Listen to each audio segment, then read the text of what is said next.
Assalamualaikum warahmatullahi wabarakatuh. Kami dari kelompok 8 mata kuliah Al-Islam dan Kemuhammadiyahan dengan anggota Adelia Andrea Cahyani NPM 19310031, Devi Yuliana NPM 19310006, dan Nisfatur Rohmah NPM 19310011 dari Prodi Pendidikan Matematika semester 5 Universitas Muhammadiyah Metro. Dalam video ini akan dijelaskan sedikit tentang metodologi pengembangan keilmuan epistemologi 2 dalam perspektif Islam dan Barat, explanation bayani, dan intuisi irfani dalam perspektif Islam dan Barat. Yang pertama, epistemologi bayani. Corak epistemologi bayani secara historis adalah sistem epistemologi paling awal muncul dalam pemikiran Arab. Secara leksikal epistemologis, term bayani atau bayan mengandung beragam arti, yaitu kesinambungan atau al-wasl, keterpilahan atau al-fasl, jelas dan terang, al-zuhur wa al-wuduh, dan kemampuan membuat terang dan jelas.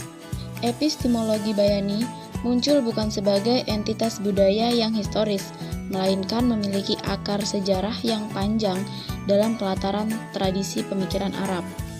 Bayani adalah metode pemikiran khas Arab yang menekankan otoritas teks secara langsung atau tidak langsung dan dijustifikasi oleh akal kebahasan yang digali inferensi. Sasaran bidik metode bayani ini adalah aspek eksoterik atau syariat. Dengan demikian, sumber pengetahuan bayani adalah teks atau nas. Menurut Al-Jabiri, dalam epistemologi bayani menaruh perhatian besar terhadap transmisi teks dari generasi ke generasi. Menurut Al-Jabiri, persoalan lafaz makna muncul 3 persoalan, yaitu yang pertama, makna satu kata didasarkan atas konteksnya atau pada makna aslinya. Pemberian makna atas sebuah makna muncul akibat adanya perdebatan antara Mu'tazilah dan ahli sunnah. Yang kedua, analogi bahasa. Hal ini diperbolehkan, tetapi hanya pada sisi logika bahasanya, bukan pada lafaz atau redaksinya. Sebab, masing-masing bahasa mempunyai istilah sendiri-sendiri dan mempunyai kedalaman yang berbeda, seperti kata nabis atau perasan gandum dengan hamar atau perasan anggur. Yang ketiga, pemaknaan atas asma asy-syari'iyah. Dalam pemaknaannya harus dimaknai sesuai dengan kebudayaan Arab. Tidak bisa didekati dengan budaya dan bahasa lain. Cara memperoleh pengetahuan dari teks. Metode bayani menempuh dengan 2 cara. Yang pertama, berpegang pada lafaz atau redaksi teks dengan menggunakan kaidah bahasa Arab.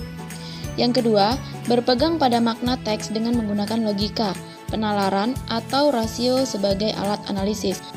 Yang B, epistemologi irfani. Secara etimologi, irfani dari kata dasar bahasa Arab semakna dengan makrifat sebagai pengetahuan.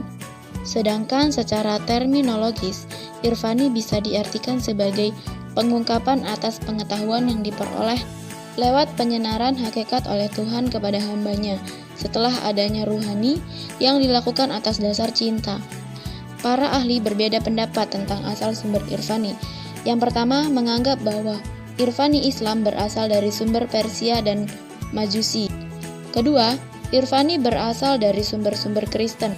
Yang ketiga, irfani ditimba dari India. Tasawuf atau irfani berkaitan dengan kesadaran dan perasaan. Perasaan dan jiwa manusia adalah satu dan sama.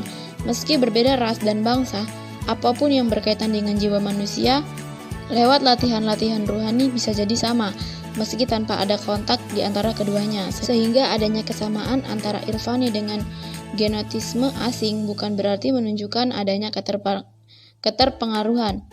Irfani sesungguhnya berasal dari sumber Islam sendiri, tetapi dalam perkembangannya kemudian dipengaruhi oleh faktor luar, Yunani, Kristen, Hindu, dan yang lain. Pengetahuan irfani adalah merupakan lanjutan dari bayani. Pengetahuan irfani tidak didasarkan atas teks bayani, tetapi pada kasyif, yaitu tersingkapnya rahasia-rahasia realitas oleh Tuhan. Dalam memahami metode irfani ini, terdapat beberapa hal yang perlu dimunculkan untuk memberikan penjelasan yang berkaitan dengan metode tersebut. antara lain yang pertama zahir dan batin.